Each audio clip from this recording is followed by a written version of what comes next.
Most Nigerians don't understand investigative journalism. A lot of times when I do an investigation and it doesn't favor their side, they think I've been paid by the other side. You cannot please everybody. One part is wrong and the other part is right. So the job of an investigative journalist is really to go in there and defend media freedom. What does it mean by defending media freedom? To find the truth. You go in a story and just go find the truth.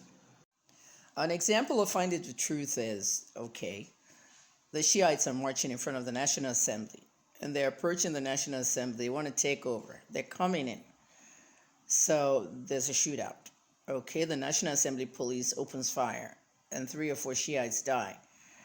When I get there as a journalist, my job is not to support the Shiites or the police in the National Assembly. My job is to say, hi, I'm Kemi Olunloyo. I'm here to find the truth. I'm there to defend media freedom. So basically, the police will tell me their own side of the story at the National Assembly, and the Shiites, the rest of the marchers, will tell me. So it's a matter of finding the truth. The most annoying part of my job is being called a prophetess. Nigerians insert religion in everything. When they see that a story comes true, something I said a month ago, a year ago, a week ago, even 2 years ago, they now say, oh my God, everything she says come to pass. She's a prophetess. They don't understand that news people are trained as analysts. You can analyze something on Monday and it can happen on Saturday because you've seen the red flags. And that's what a red flag means, something that's about to happen. So if you have a customer come into a bank holding a gun in their holster every day, and you know guns are not legal in Nigeria, you have to do something. Okay, if you don't do something, Friday they robbed the bank and you saw them on Monday and Tuesday walking in with a gun. So you missed the red flag. That's what a journalist does. You have to look for the red flag. I have to say the most memorable one was the Dakulu case against Koza's Pastor Fatoyinbo. Here's a pastor that had allegations facing him left, right, and center.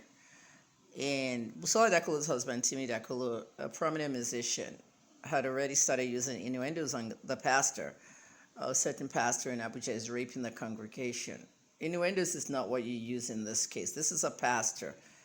You're a musician. You guys are both public figures. You know, a pastor is raping their congregation. Are they raping their congregation or your wife? So he was slow. He didn't get, he did not get that stuff together. The whole thing was planned as far as I'm concerned. It was a plan to extort the pastor, and I uncovered that. They even sued the pastor, among other things, in a civil suit when the criminal case was not even done. And the judge in that civil suit actually dismissed the case and asked them to pay, the pastor. I mean, the case has quietly faded away. We all know how it happened. Some people don't know. But, it didn't happen. Busola did not plan her story very well. She took parts of Me Too movement's Wikipedia, tried to make it her story. Pastor Andy Savage, who took a congregation member, a teenager, home after church and sexually assaulted them. Busola used that as her own line to go home, and Pastor Fatoyinbo dropped her off and had doggy-style sex with her on the Mercedes. And the year she mentioned, the car was not even born yet. Even the baby was not even born yet, the baby she went to babysit. So she didn't do her calculations right. So this was an eye-opener. It involves a very powerful pastor, and you can easily destroy somebody's life if you lie on them and you are portrayed as the victim. And in this case, this is rape, and women are usually one that everybody's sympathetic to. Of course, the biggest challenge is money. Money. Investigative journalism costs money. Even if it's not investigative, independent journalists need money. And we depend on grants and donations. People don't understand. They call me a beggar and they call me all kinds of names, but they don't understand. They want the news. They want the authentic, real story, but they don't think they should be paying for it. I even had one kid say, why should I pay for information? But they don't understand they're paying for television, radio, newspapers. I crowdfund a lot of my work. All my investigations are crowdfunded. And this is why somebody started crowdfunding. If everybody donated 1,000 naira, I'll be happy because I can actually, if it actually happens, I can actually get the millions I need to investigate everything. I get a lot of investigation requests, but they just mouth requests. Please, can you investigate two boys having sex with two kids? And I get videos sent to me. I get all kinds of stuff, but you can't just say, can you investigate? Who's paying for it? So that's the way things work. Who's going to pay me for my time, my energy, my money, my sitting down? They don't understand how it works. It's money. I'm not salaried by a TV, radio station, or newspaper. I'm working independently. So that's how I can be able to bring you the stories.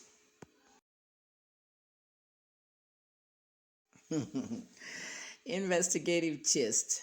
It's just gossip and people want to know. Investigative gist, I created it in Nigeria. Basically what it is stories about celebrities and public figures, gossipy stories. And you investigate it. I know Chioma and Davido are my biggest clients there. I call them clients. Many things people want to know. Like I told people that Davido and Chioma are never going to last and I'm going to marry. I said all this stuff, but I look like a hater to everybody. 2-3 years later, they're now believing the outcome. I'll have more on them. There's a lot going on. Surviving Davido is on youtube.com/Kemi Talks Gist. People can go watch it. I made it 3 years ago. All the answers were there, but people ignored it. Investigative gist, yeah, it's going to come. Right now we have one, that I'm working on. A celebrity on the run from authorities, has to do with Yahoo rituals. They had a party and they served people. Some meat was poisoned.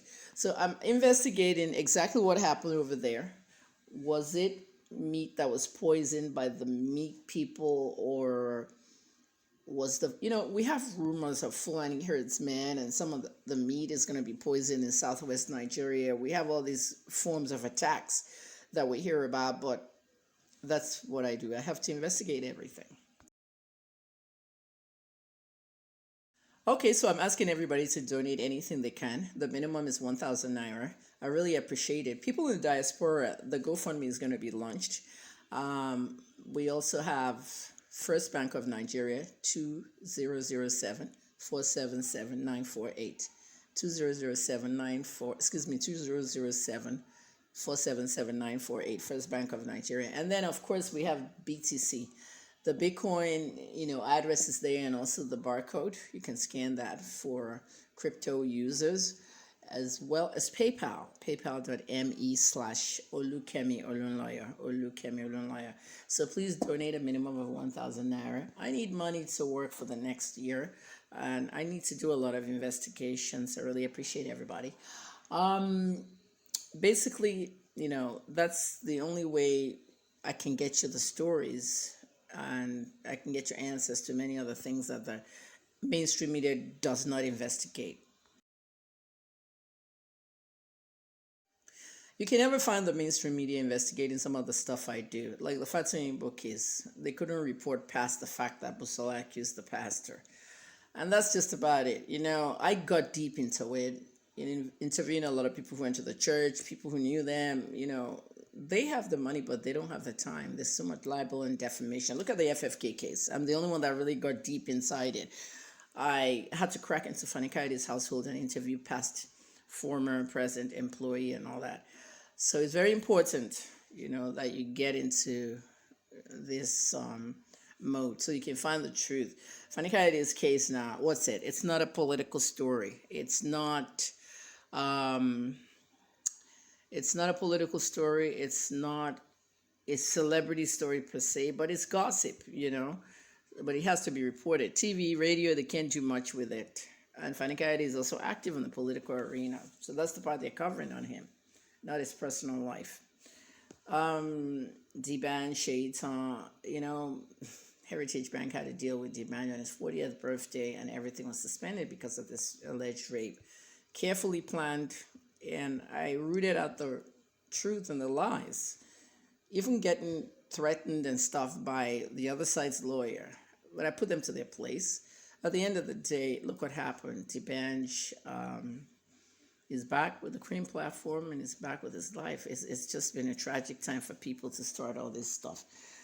Thank God for journalists like me who puts out the truth. I make money a lot from my adverts, from my traffic. The traffic that comes with my work is a lot. Adverts that put inside that traffic. And of course, I need a lot of help with donations so I can do the work. So I thank everybody. And April 1st, everything's going to be on the stories: Instagram, Facebook story, Twitter fleets, YouTube story. I'm working on the stories. So make sure you're glued to the stories. If you want to put an advert in, contact me. KemiTalksMedia@yahoo.com. I'll see everybody April 1st, 2021.